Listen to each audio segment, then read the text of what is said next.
Ladies and gentlemen, gentlemen and ladies, men with vaginas, women with penises. This is episode 15 of the Prime Podcast. I am your host, Coast. That is your other host, Fatz. Say what the fuck is up. What's up? You guys got sound effects that come in abrupt as fucking loud as shit. All right. What's going on there, Mr. Coast? Hey, buddy.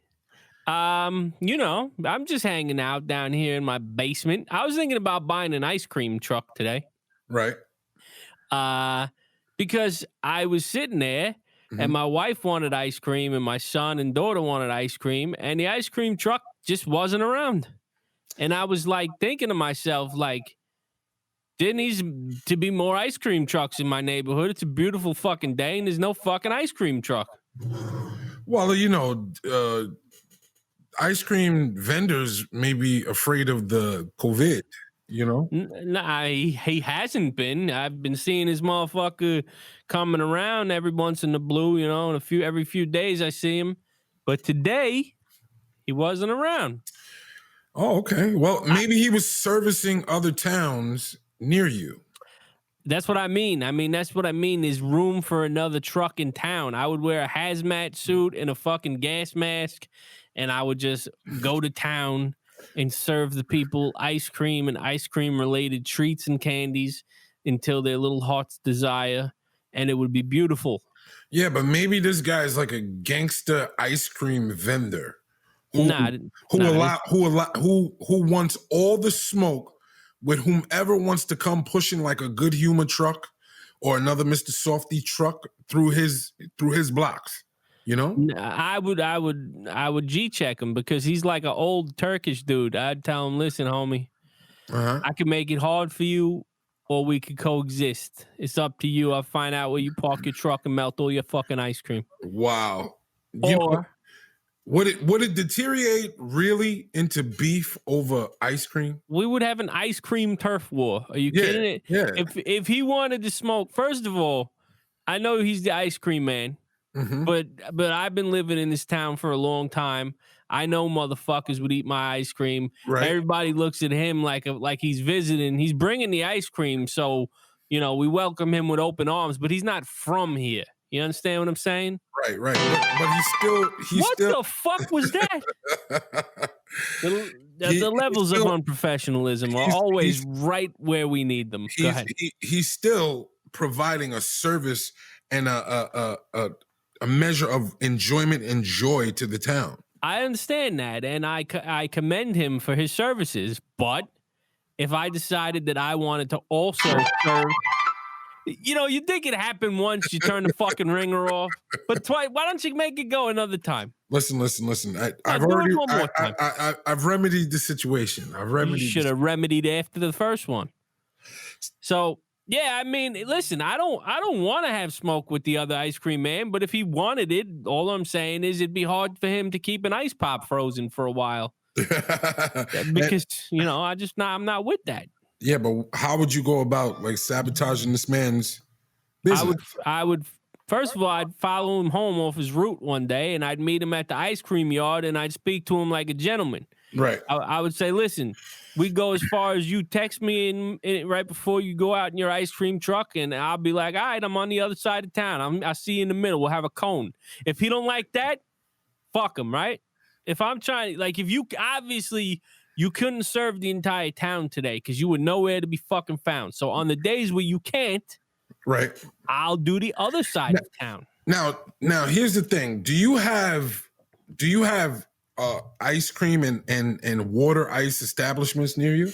We got the best on Long Island, the OG original Ralph's Italian ices. Right. So we do, but people don't want to leave their house. I just went to Ralph's 2 days ago. Where'd you go to? The one by Rite Aid over there? Which one you go to? By the firehouse? Yes. Not too. No. Right there on Montauk Highway. Oh, Montauk Highway. All right. Yes. Yeah, no, that's a whole other side of town? There's one because there's one in Farmingdale, like north side of Farmingdale too. No. I went to the one I went to, I believe, was in Lindenhurst. Why you just got wild loud for? What happened? I don't know. What happened? Okay, you can No. Well, anyway, you're... I went to the one in Lindenhurst on Montauk Highway. So basically, you like herpes with your Italian ice, huh? Lindenhurst, you went to. Ugh. Something about that town rubs me wrong every time. I just hate it. And why is that? Can you expound on that? Because my baby mother is from Lindenhurst, and she disgusts me. So that means that the town as a whole has has herpes. Yeah, well, I'm not saying my baby mother has herpes. Well, thankfully, she didn't have it when we were together. Right. I don't know. I can't speak on her genitals now. Right. But that town itself is just a dirty, rotten, low-down scumbag of a piece of shit place to be. Right. And that's, I say that with the utmost respect. That's all. Well, I went over there, and they're not letting you in the Ralph's. I mean, Ralph's has always sort of been a curbside fucking window, you know. Well, no. The one that we go to, you can. It's pretty spacious for an icy joint, you know. Oh yeah, they have tables and shit inside. Not tables, but it's definitely bigger than the average Ralph's. Oh, okay, the Ralph's here is on the corner of Franklin Avenue, right over here, and there's no seats. It's just a window, like it's the whole corner. So you got the whole front of the joint. There's like 5 different lines, right? But you can't sit down. You know, there's no inside. They got a bench, but there's always old people sitting on it. More importantly, when you go there, what do you get? Oh, when I go to Ralph's, I'll get a little concoction. I like to mix. I'll get the medium or the large joint, which it offers me the opportunity to have several different scoops. Right. And I like the strawberry cheesecake. Right. I like the jelly ring. I like the Reese's peanut butter cup, the chocolate one. Right. And I'll mix all those up.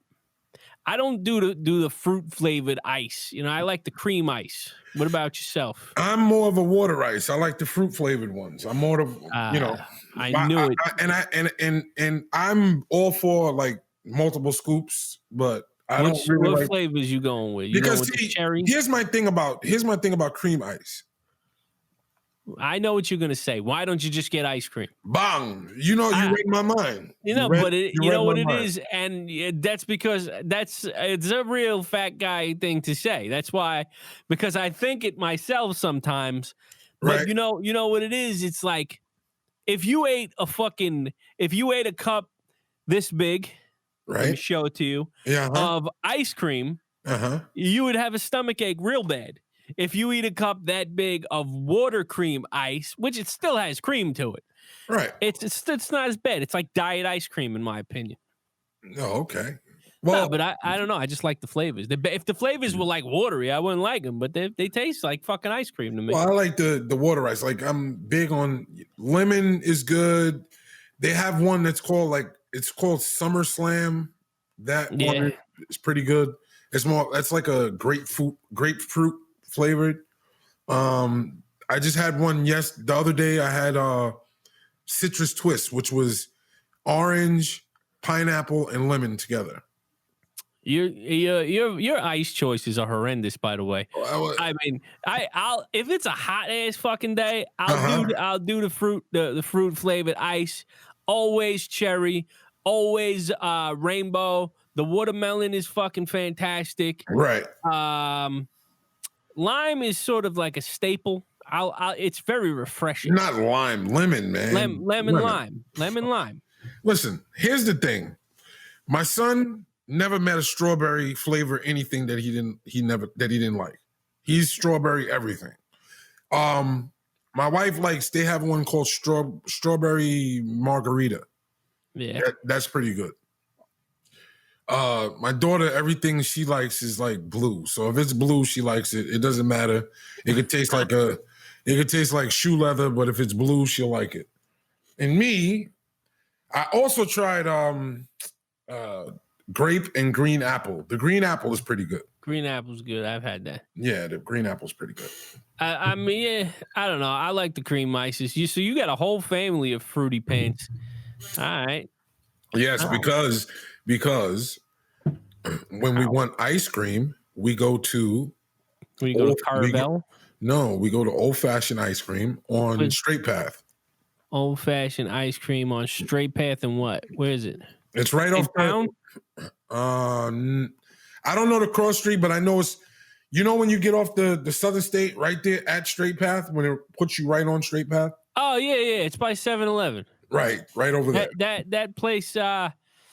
Directly across the street from the parking lot of that place, my boy James Costello used to live. Right. And that's where I met Holly. And I can never go there again.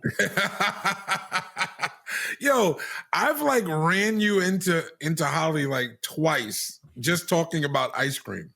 I mean, it's just Lindenhurst itself. That's but that's Babylon though. I know, but it's fucking 2 blocks south is Lindenhurst. Yeah. Right, it's right there. So that whole area is where we used to hang out back in the day, like that whole like West Babylon, Lindenhurst, Bayshore. Yeah. That's like the equivalent of like Nassau counties, like fucking Franklin Square, Elmont, Hempstead, West Hempstead. It's like a cluster. When you're a kid, you know people from all of those places, right? You know what I'm saying? So if you could drive there in fucking 5 to 7 minutes, it's all part of your stomping grounds, right? So we was all over that place back then, right? But yeah, fuck that ice cream place. They had good ice cream. The ice cream is very good, man. You can say that, but the ice cream is good. There's a place like that has in Valley Stream on I believe it's Rockaway Avenue down there. It's like an old fashioned ice cream like parlor. Right. Where you sit down and they make like with the not the soft joint, with the hard scoops of ice cream and they put like banana splits and all kind of shit. I don't know if I've told you this. I know I wrote it on Facebook one night. This was before me and Danielle moved into this house. I think I don't remember where we were. If we were in Brooklyn or if we stayed at a mother's house for a while before we came and got started living in this house. And she was like, we need to do laundry. So she was at work and I packed the car out with all the laundry. Right. And then she's like, I said, we're going to go for a surprise. I was like, she's like, where are we going to go? Where are we going? And the whole time she was like a puppy out the window, like looking out the window. Right. And I pulled up. No, she didn't know about the laundry. So it was in the back of the truck. I pulled up in front of the laundromat and I fucking stopped. I threw the car in park and I was like, don't let the fucking laundry get like this again. Yo, her fucking face was just like, it dropped. Like, but I took it to the ice cream parlor. We didn't do laundry. I was just fucking with her. But that's how far I'll go to make a joke. It was great. Right. She didn't quite appreciate that, but it was funny as fuck. You had to see her face. I wish I videotaped that. Right. Is it, a good joke takes careful planning. Yeah, I mean, I had to do the laundry anyway, so I guess the next but I mean, still, it's once you go through all of that planning and preparation, and it doesn't really go off well. It's Oh, it went exactly as planned. She didn't really appreciate it though. She didn't appreciate the genius. Well, she just came off of probably like a 12-hour day of cutting hair on her feet. Right. And I'm like, I told her the whole day, I was like, I want to take you somewhere special tonight. Right. So when I pulled up in front of the laundromat, I was the biggest asshole on earth. And that was me, Great. So I was reading in the news today. Uh-oh. You happen to be a Giants fan, right? I was, but I don't care anymore, man. I like football. I like baseball. I was thinking about this in terms of the Yankees. I'll let you get into your Giant shit, but like, I like the Mets too. So I like to see, I like to watch good ball, whether it's the team I always loved or whatever. But anyway, so what about the Giants? Well,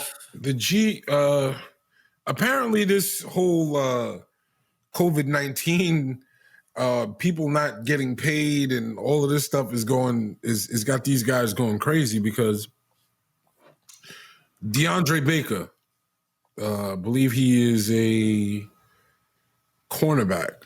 I believe he's a cornerback. the Giants. He just got arrested. Him and another player from the Washington Redskins. They just got arrested for armed robbery. Together. Jesus. In Florida. Hold on. Let me just pull up the story real quick. That's fucked up. Yeah. These guys, he's a cornerback for the Giants. I'll tell you exactly. It was in Florida. DeAndre Baker and Seahawks Quentin Dunbar turned themselves in for armed robbery. Who were they robbing? This sounds like an inside. So they were in. It was a party, right? And it was obviously there were some high powered people at this party. Some people that had a little coin, because they robbed them. They robbed the people at gunpoint. And I believe it was like they got two different watches. One was a Hublot. One was I want to say, I forget what the other one was, but these like, the $20 and $30,000 watches. I think somebody walked in while they were doing this, and this guy, DeAndre Baker, like ordered his homeboy to shoot the dude. Like they weren't playing. They were on some real gangster-ish. You know what I'm saying? Let me ask you a question. Did this happen right like now during quarantine? Yeah. They're having parties? Evidently. And they're mad? Fuck you guys. But here's my thing. Hold on. This guy is $1 million athlete. Yeah, I mean, under contract to an NFL team. I understand that, but look at fucking Aaron Hernandez. Like, but you remember him? Yes, but here's where I'm coming with this. When do you now grow up and say, you know what? I've made it basically to the mountaintop, right? Even if you have this hood story and everything else like that, look at where you are. Bro, this is the thing, though, and this is one thing you should have learned already in life just by meeting people. Right. Is no matter how much money you throw at it, you cannot fix stupid. You can't. Yeah, that's true. You can't. People are who they are when they got here, bro. Like, so you could have all the money in the world. If you're a stupid asshole and you would do something like that, you're going to do it regardless. It's not obviously like, I don't know his financial situation, but seems like he should be in a better one than both you and I. That's my point. That's my point. This is the thing, though. There's certain situations that occur that it will always look like an opportunity for a motherfucker that is just, from that type of environment where it's like, yo, there's too much money here. It is too easy to take it. I cannot pass this up. Times is hard. It's stupid as fuck, trust me. But I know people like this, and they don't always need to fucking come up on something. But when it's too easy, they can't say no. He felt like it was too easy. It wasn't. But here's the thing. Here's the thing with that, right? Okay. Now, when you are now charged and possibly convicted of this crime, right? You're fucked. You are fucked. You ruined your career. The people that the funny part about it is when now they want to blame society for their misdeed. Like, again, what about the economy? Man. What like, how are they blaming? My whole thing is this. Listen, if you're living in excess and then money slows down, right? That doesn't mean that your next move should be now to pick up a gun and go try to rob people to make fast cash.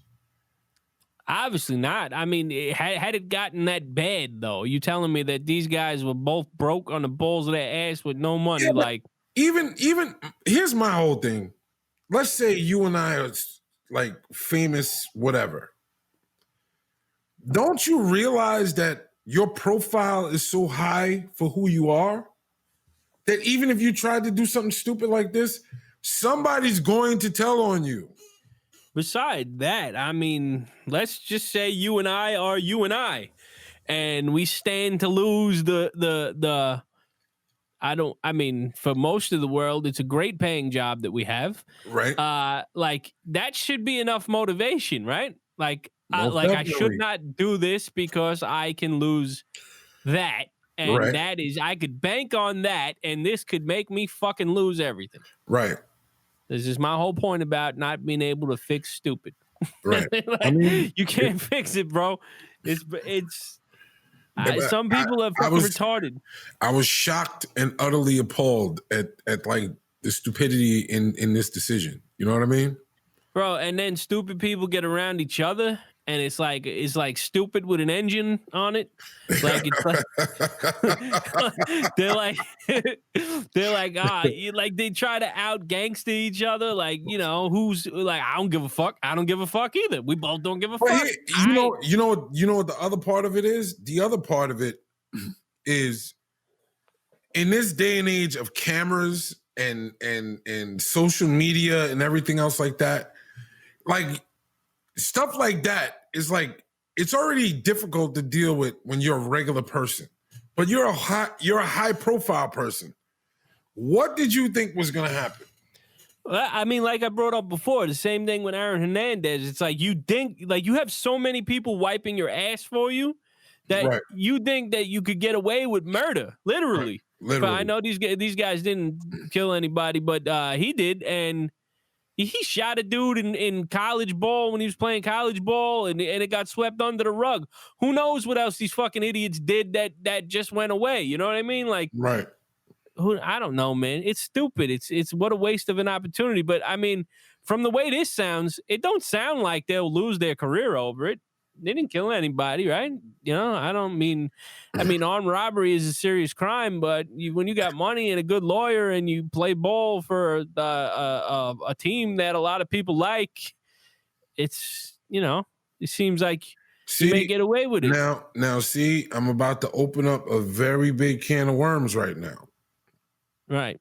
Because open it. Because you see how you just said that and how you marginalized that? Now we go back to the whole kneeling thing, and that it was the worst thing that could ever happen in the eyes of America for a guy to kneel. But these guys have been arrested for armed robbery that they committed themselves. And there's a possibility that they could get out of this. There is. Listen, when you got money or access to money or people around you that have money and influence, you sort of could do as much as that will allow you to do. I guess we'll find out what kind of pull they have, or they'll find out, you know, who they got fighting for them in their corner.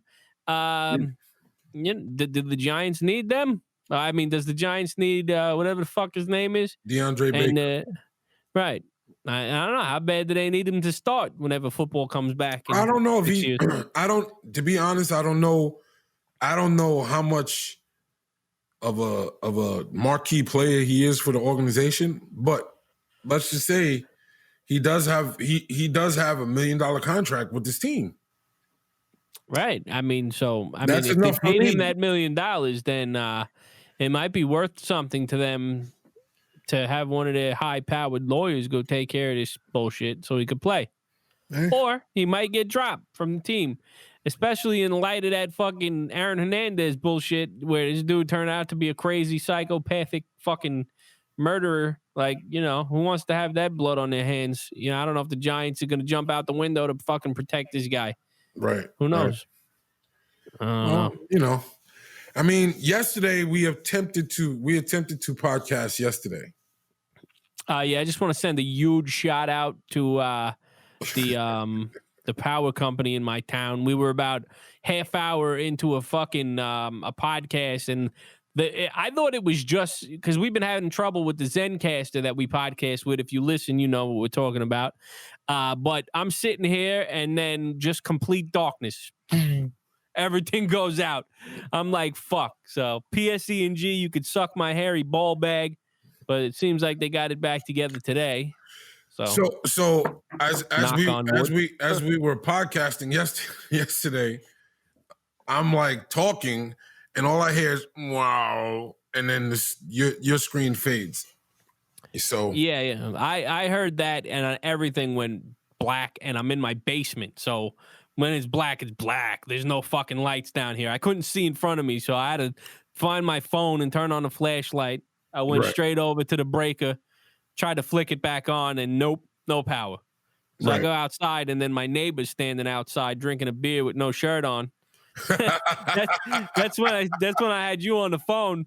I'm like, you got power? No, you? Nah. All right. At least I knew it wasn't my house. Like, you know what I'm saying? I was like, all right, so fuck it. It sucked what we were doing. That we lost it, but I mean, I don't know. Came back on in a few hours. It happens, man. Here we are again. You know.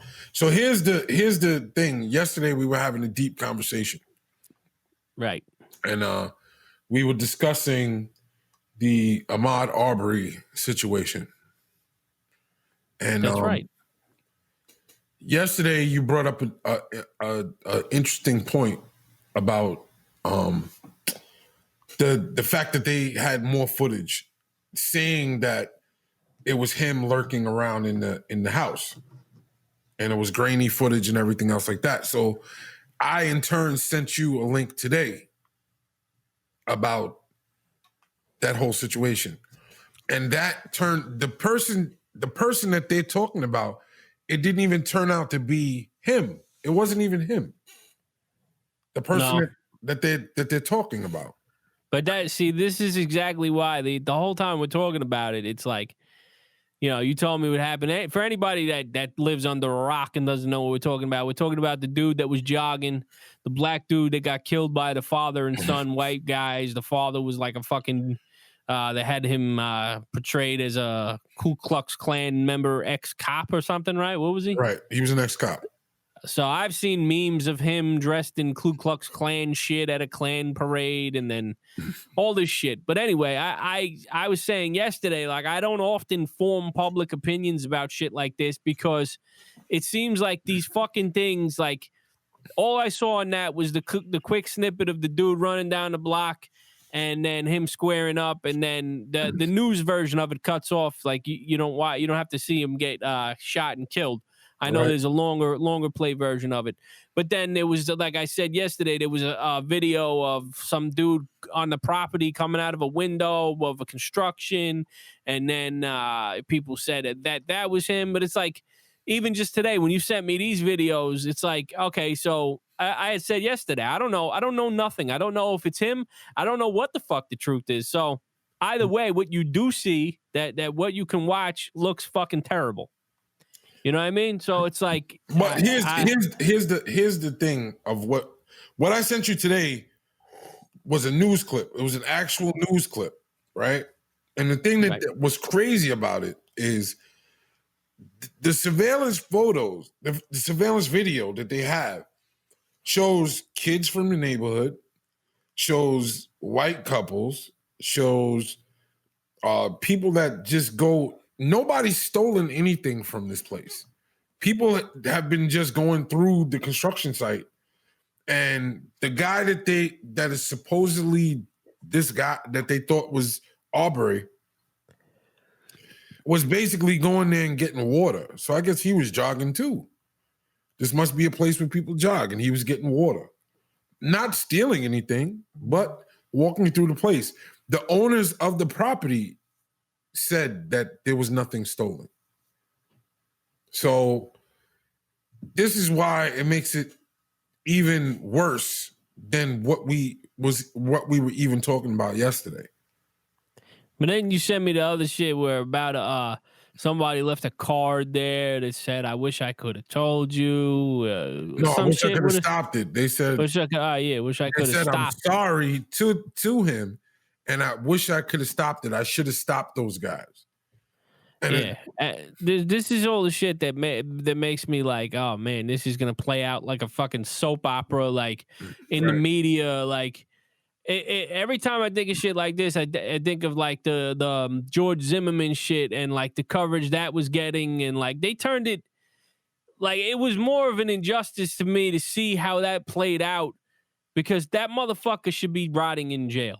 Right. And they turned it into such a spectacle where so many people got involved in it and high-powered lawyers and all this shit. Right. And now that dude is out running around being a piece of shit. Right. I don't know. Then I sent you the other video.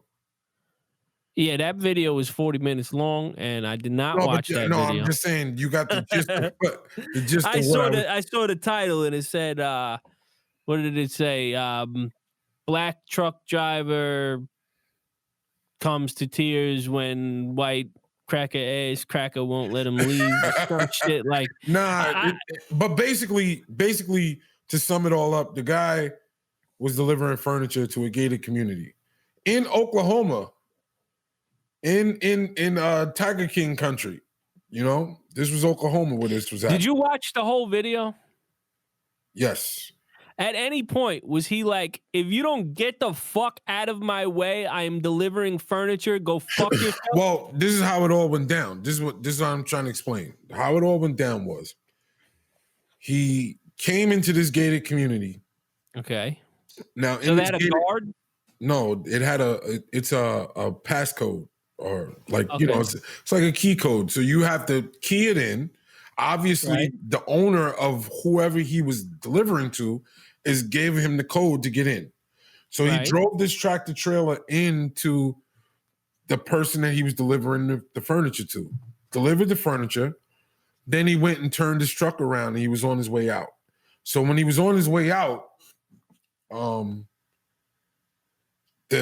person that detained him, that parked in front of him, saw him like knock a tree limb down or whatever. But this is a tractor trailer going through a small street. Okay. I didn't know that part of it. All right. Okay, keep going. So he knocks the tree limb down. So the guy that parked in front of him was like, I just want to know where you're going. I want to know where you're going. And he's like, well, it's really none of your business where I'm going. I'm trying to leave. If you get out of my way, I'm trying to leave. So they're having words back and forth, and the guy's like, well, this is a gated community, and I own 1/18 of this street and all this other stuff. And they're going through back and forth. The guy is on the phone with his boss, like basically telling his boss, like, listen, this is what's happening to me and blah, blah, blah. They're on the phone with the cops, and it's basically, it was a bunch of ludicrousness because the guy is in a tractor trailer and he's leaving. He's not even... And the thing about it is he kept telling the guy, if it's a key code to get in, how would I have gotten the code if the owner didn't give me the code to get in? Let me ask you a question. Yes, sir. All right. Now, this is you. You're in that truck. You're delivering. Like, how fast would you be like, if you don't get the fuck out of my fucking way? Like, would you? Right. I don't like. I watched that shit for fucking 3 minutes. I skimmed through it.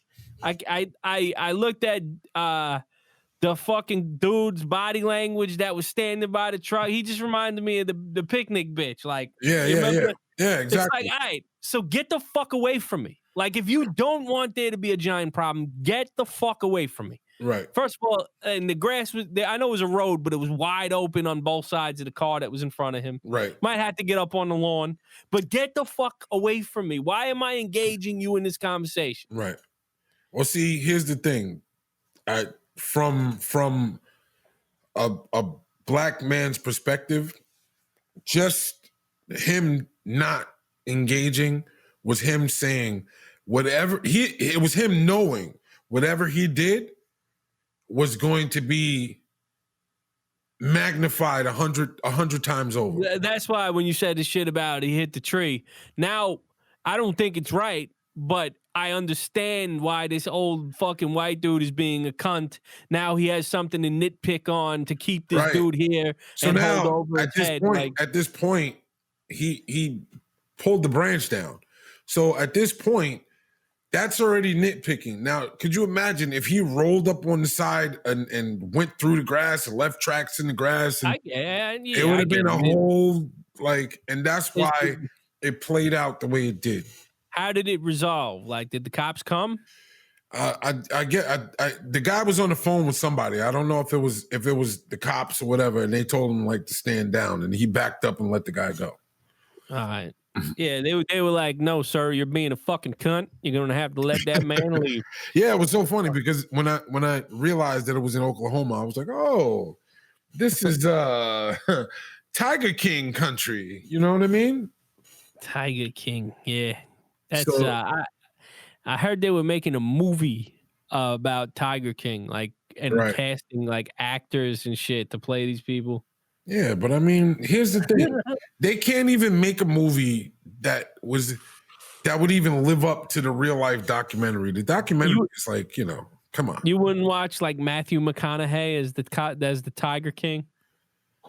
Yeah, but I think that shit would be fucking would Matthew McConaughey be able to play a redneck homosexual gangster? I think he could. I think so. You think he could pull it off? Him or the other dude? Who's the other dude who's basically Matthew McConaughey? Let me look this up. Yeah, look that up. I can't remember his name, but Matthew, Ewan McGregor, what's his name? Is that it? What is that guy's name with the silly nose? That's Matthew McConaughey, right? Right.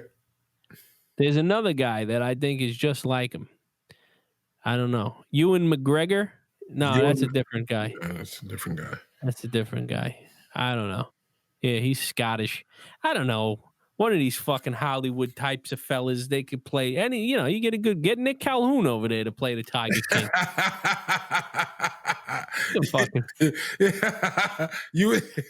I'm gonna tell him that too. I want you to tell Nick. I want you to tell Nick that. You know what I mean? I should call him up and fucking tell him. Do you think he can pull it off? I think so. He's a great actor. Yeah, he is. He's got skills. I think he could. I think he could totally be a gay gangster Tiger Man. Well, he played a gangster already. That's right. But not necessarily a gay Tiger Man gangster, That's right. I got what is this? I got a text coming in here. Fucking shout out to Little Vic. He just sent me a fucking a screenshot of the Lilo Brancato documentary on Amazon. Right. Because he knows the deal. He just wrote LOL. I've been wanting to get into that whole situation with you and Mr. Brancato. Ask away, buddy. So, how did you meet Mr. Brancato? Hold on one second. All right, so we had just shot the pilot for Take It Back. Well, first of all, what was Take It Back? What was that? Take It Back. It was on YouTube. The pilot is on YouTube. Take It Back, episode 1. It was a television series that me and my cousin wrote, and we shot a pilot. We shot actually a bunch of shit after that too. We were trying to get something going with it. It never happened. So after that, in the pilot of Take It Back, we worked with Angel Salazar, who is Chi-Chi from Scarface, for those of you who might have seen that little film called Scarface. I don't think everybody's seen it, though. Right. So Chi-Chi, which I called him no matter what, he was friends with fucking Banana Pants over there. Fucking Lilo Brancato. Mm-hmm. And one night, me, my cousin, and Chi-Chi went to Lilo's house to discuss the prospect of Lilo being in Take It Back and, playing a role in it. So we went over there, and I don't know how much, like, do you want the long form story, or do you just want to? Most definitely. Me and the primates want to know. So, but I've told this story before on Facebook. Not on the Prime podcast. Right. So we go to Lilo Brancato's house, me, my cousin, and Chi-Chi. And we talk about Take It Back. We talk about bringing Lilo on. At the time, he was just kind of reemerging from his, it was probably a year or so after he got out of jail. Right. And, he was trying to get back into acting. He had gotten a few small parts in things with people that we had been familiar with, like the New York acting scene, filmmaking scene for like sort of independent films and like especially like mafia shit. It's like if you've done one of these films, you meet everybody and everybody knows each other. Right. So he had worked with a bunch of people that we knew. So we knew people that knew him already besides Chi-Chi. Right. But at the time, you know, we went over there and we showed him, we skimmed through the pilot to take it back, and he was just like, he did it like one of these. He was like, for those, if you could see my phone, right? He's looking at it, he's like, dope. Like, just put it, like he couldn't have cared less. Right. And that's cool. I don't care. Right. That's cool. Right. But you know, my cousin, now for those of you that have met my cousin or you know my cousin, right. My cousin he talks business. My cousin's so like, what's up? You want to do it? You know, he's talking to him about, you know, being involved in the project, and Lilo was like, yeah, I'm down. Whatever. Let's do this. Right. And so my cousin's like, all right, bet. So that's what happens there. And then we just go on with the rest of our night chilling. We were chilling. He lived in Yonkers. He lived in a nice little, what are they called? Is it a co-op or I don't know, like a townhouse sort of apartment, whatever the fuck we call it. It's on the water. It was nice. So we chilling at his house, and then I don't know. I like, he hates when I tell this story, but it's out in the world already, and I can care less and fuck him. But he starts showing us videos of him jerking off onto the floor with like dirty whores eating his cum off the floor. Wow. And like, listen, you've met a ton of my friends, so to me it's like, all right, bro, I guess we're that cool, bro. Right. You know what I mean? I'm not gonna front and sit here and like feel like I got me too'd by Lilo Brancato, because I honestly, like, I'm like, you know, I don't have to look, like, I see what you're trying to show me. I don't have to look at it. I just laughed like, all right, bet. Like, that's funny. You know what I'm saying? It's a funny thing. Like, yeah, it's funny. So anyway, I kept that under my hat after that night until it was like, whatever. I didn't need to tell the whole world what happened there at his house. Right. Until dun dun dun. So after that, whatever. We stay in touch, but we're not like best friends and no shit by any means, but we stay in touch on some business shit. Right. So what happens was a couple weeks later, whatever it was, however soon, may have been the same week. Oh, hold on. How was his? Now, you described him as like just saying like he was an asshole, basically, and saying that basically he didn't even really pay attention to the project. He could have cared less. We were talking mostly about him. He was telling us about him. He was telling, like, I mean, the best way I could describe him to you is he's just a douchebag. Like if you ever met a douchebag, right? He's a grade A douchebag. Okay. Just a fucking douche. Right. And that's fine. Like I said, I know a million douchebags. You know what I mean? Right. And it's like, you don't owe me shit. You're a douchebag. Somebody might tell you I'm a douchebag. Right. That's cool. And I didn't, like, it was, you know, at that night now, going over there that night with Chi-Chi, there was a few movies when I grew up that was everything to me. And that was Scarface, Goodfellas, and A Bronx Tale. Right. And a little Casino. Right. So when you got Chi-Chi from Scarface and you got fucking from Bronx Tale from A Bronx Tale, right? And I'm hanging out. I just did Take It Back. You know what I'm saying? We're doing all kinds of this film shit, and it's like I'm sitting in this dude's living room, and I'm like, here I am. You know what I mean? It was like, it was cool. It was a cool experience. So, but anyway, so whatever. Even with all that, I'm like, yeah, this dude's a blowjob. He's a douchebag. Like, whatever. Right. So, but that didn't mean I wouldn't work with him. I work with tons of douchebags. So do you. Now, that week or the week later, whatever, however long it is after, I get a call from his management, whoever represents him. And they're like, you know, we want to talk about, it's like his man, like whoever it is. It's just one guy on the phone talking to me, like he talked to Lilo. All right, so this is what we want. I'm trying to break this down into like lame man terms here. They wanted points on the back end of the project. They wanted ownership of the project for Lilo to be involved in the project. Right. Now, after we had that night. There was that picture of me and Rocco and Lilo and Chi-Chi, and I put it on Facebook. I put it on Instagram, and I received the backlash from fucking hell from people that I knew. Like, fuck him. Don't work with him. He's a piece of shit. He's an asshole. He, the whole thing that happened with him that ended him up in jail with the cop dying, and he was a junkie and all this shit. And I told people that night, I was like, when that happened, I was like, it's whatever. I think he's a talented actor, and shit happens. People make bad decisions in life, but at some point they got to restart, and you gotta. I believe in giving people chances. So you were open to being a part of his redemption story, is what you're saying? I didn't want it even to be spun like that. I thought that it was an opportunity.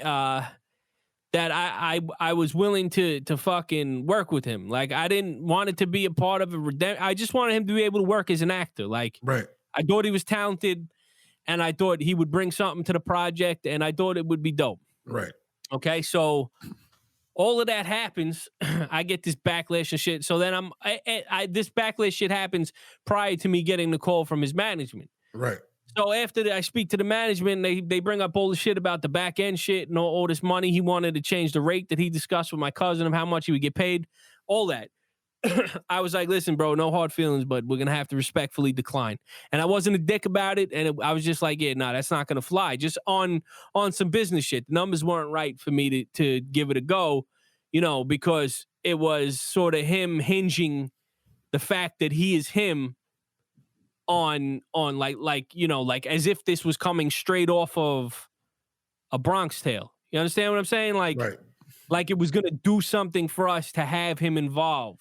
Right. Like it would have enhanced, like it would have made my life any easier going to sit down with investors if he was involved. He basically, when he met you guys, to be honest, when he sat down with you guys, he looked at himself as being bigger than you guys. He looked at himself as being someone who was going to put you right in the forefront, and he was trying to charge you through the nose for it. That's what it was. It wasn't. Don't get me wrong. It wasn't the day rate that he wanted wasn't astronomical, but it wasn't what him and my cousin discussed, and that was the only thing. But the thing I didn't like was the back end shit. That's my point. It's the back end, because he's basically leveraging. Listen, if you want me to be a part of this, then I want to eat if it blows.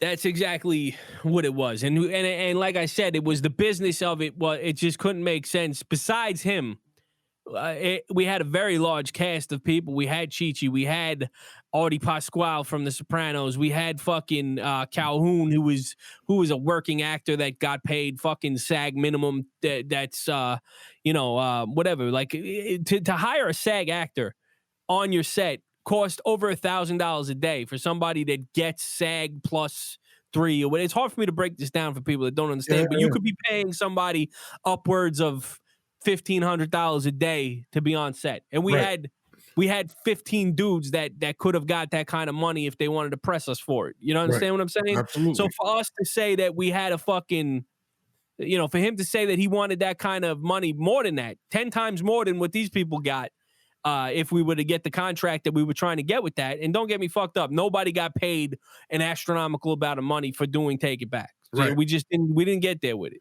Right. So anyway, I like I said, I respectfully declined what his offer was, and we moved on. We don't talk to Lilo, and he don't know us shit. We don't know him shit. Nice meeting you. You know what I'm saying?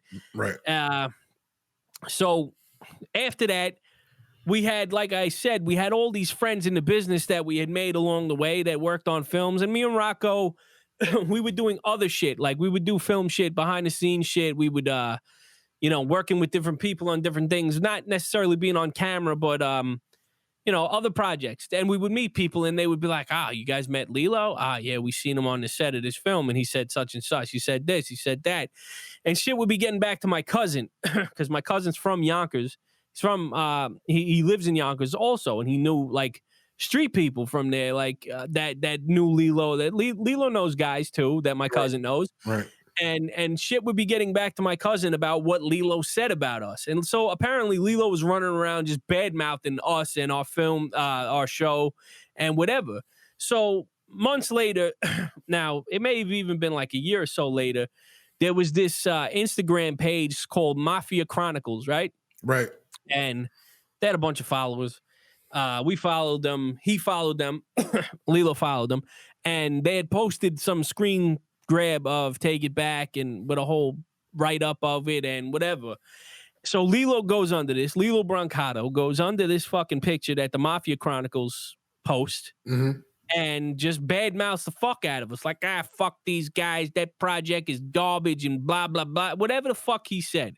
Right. And I got the alert to my phone because they tagged Take It Back, and I'd been logged into the page. And I read it, and then I go from my page, and I'm like, I was like, oh, word? Like, after, I let it go. Like, whatever, all the shit talk, whatever that was getting back to us, it's whatever. I don't give a fuck. Right. You want to see me and talk to me and see how that goes. But you can say whatever the fuck you want. I don't know if these people are just fucking with Rocco or Rocco's fucking with me when people are saying this dude is talking all kind of shit and whatever.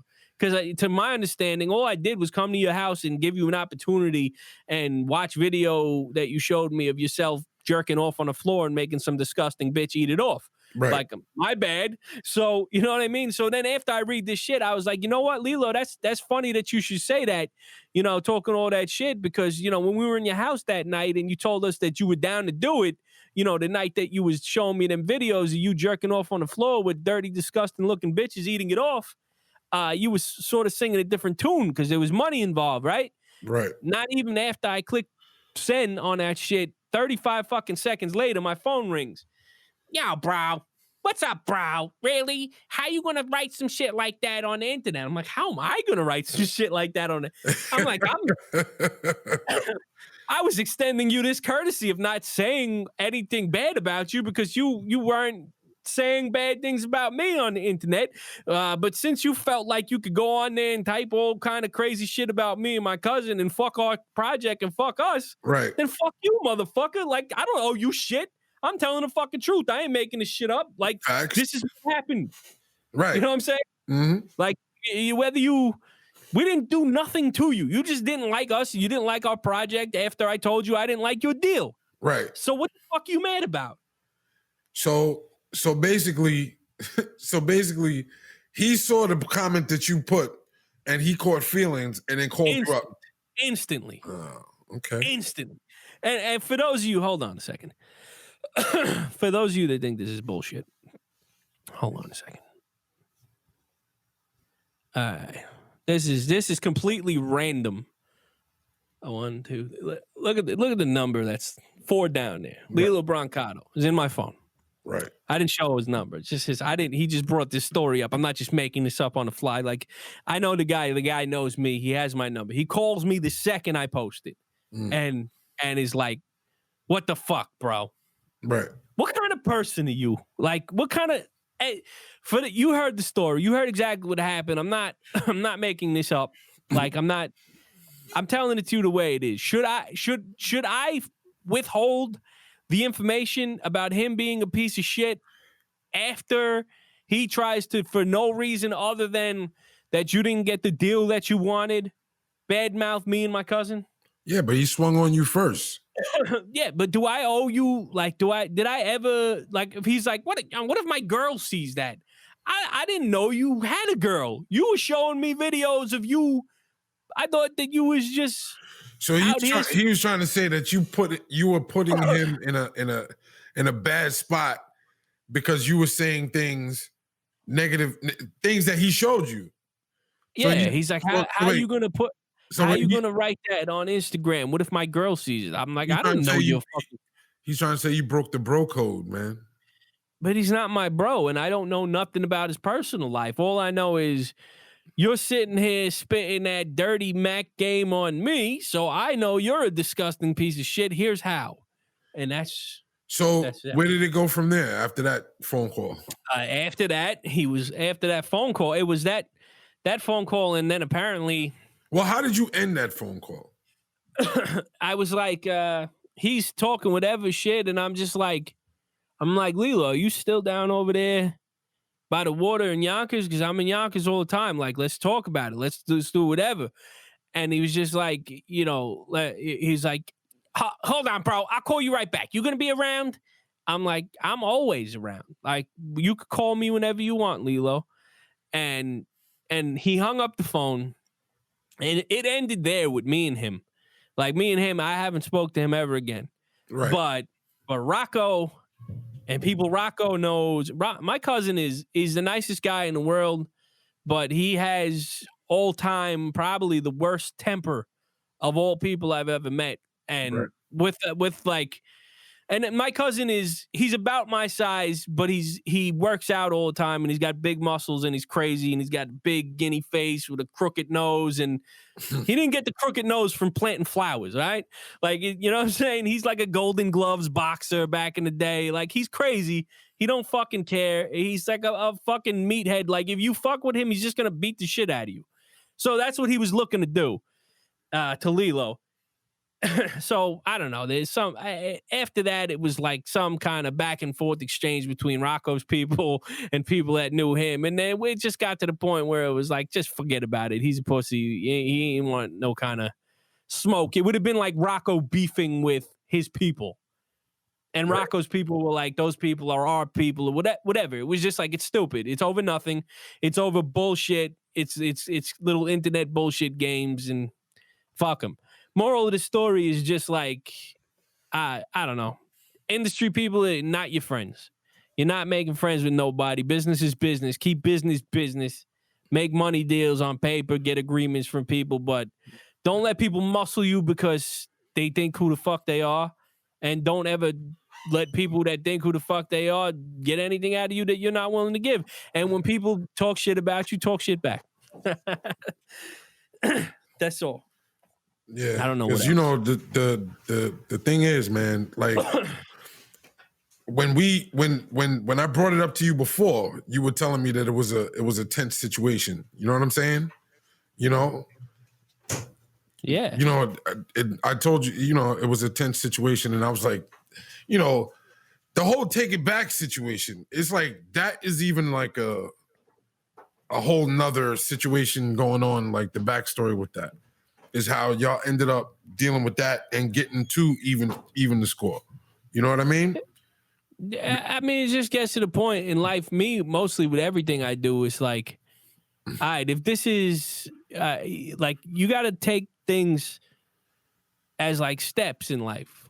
Like, you know, you're on a different step every step of the way. And when something gets to a point where you walk up a flight of stairs and there's no door there and it's just a fucking wall, right? You gotta try something else. You gotta go back down and take a different flight. Like, but you know, the crazy part about it is whatever, it doesn't matter what type of media you do, whether it's acting, whether it's filmmaking, whether it's music, whether it's even podcasting, and, you know, any type of branding that you try to do.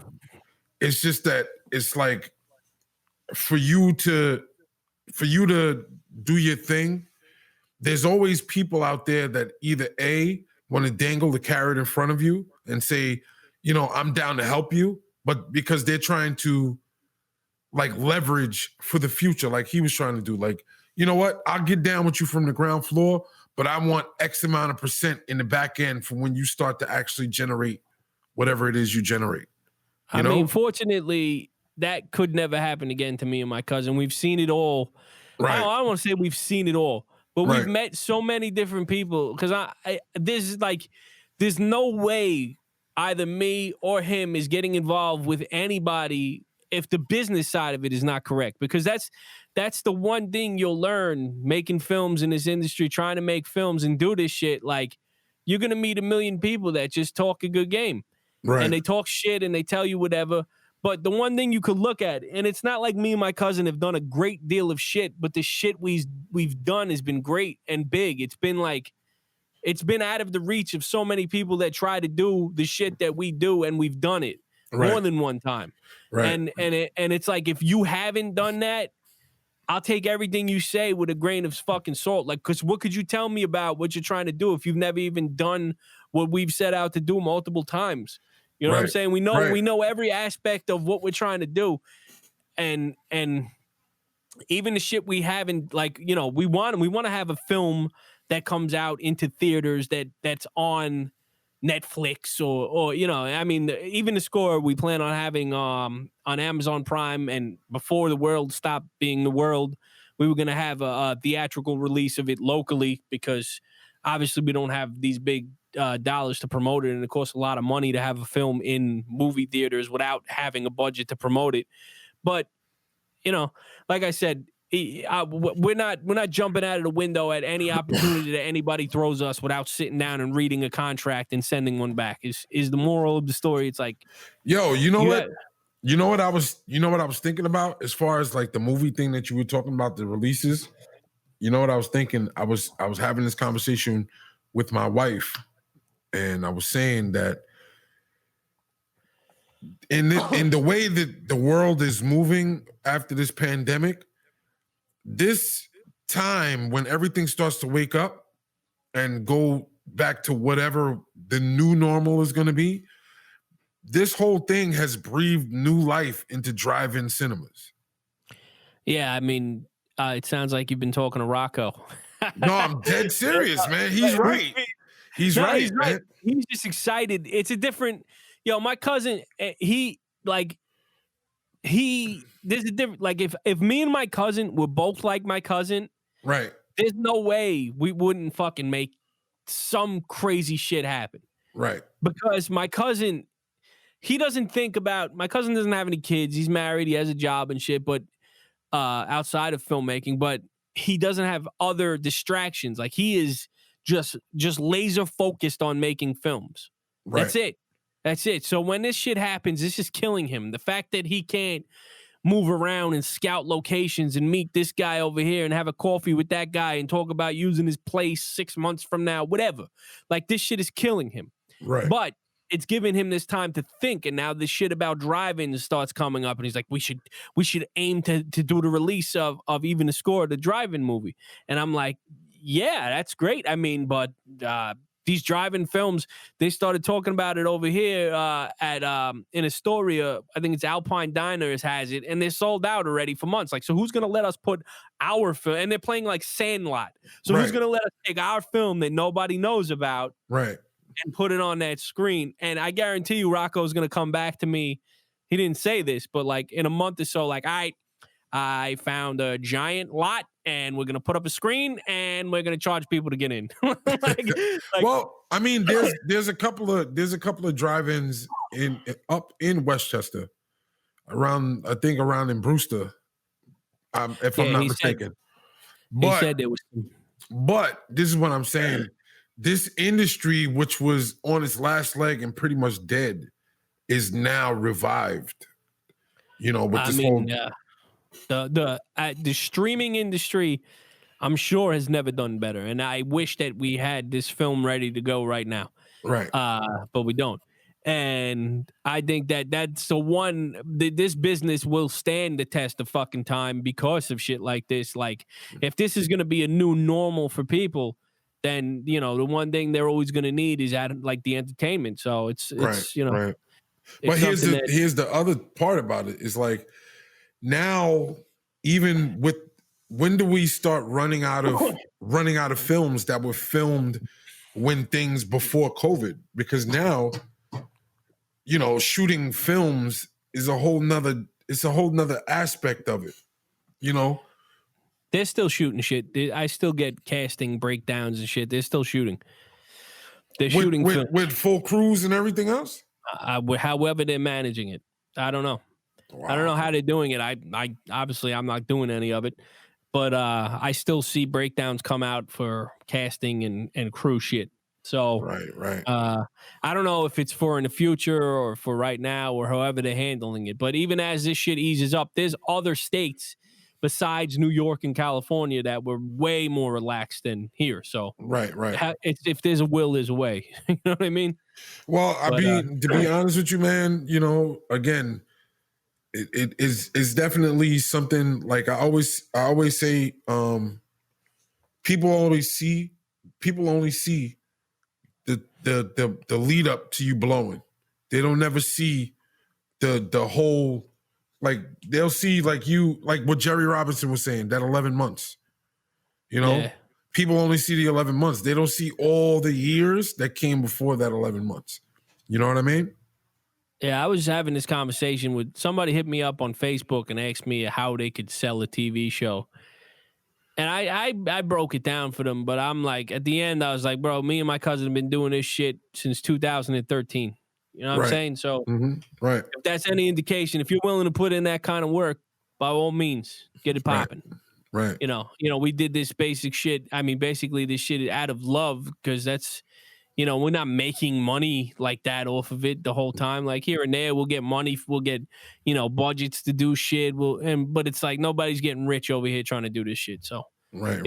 It costs money to do, and you can't just pull it out of your ass. Right. But anyway, we're at an hour and 5 minutes, and this is the first time we're using this new program, and I do not want to push it. So I say we call it an episode right here, baby. So yeah, man, we using the new shout out to Squadcast. Not yet. Don't shout them out. We'll shout them out next episode. Let's see if I get these files. All right. Well, peace to the primates and peace to you, and we'll talk to you guys later. Peace out, motherfuckers.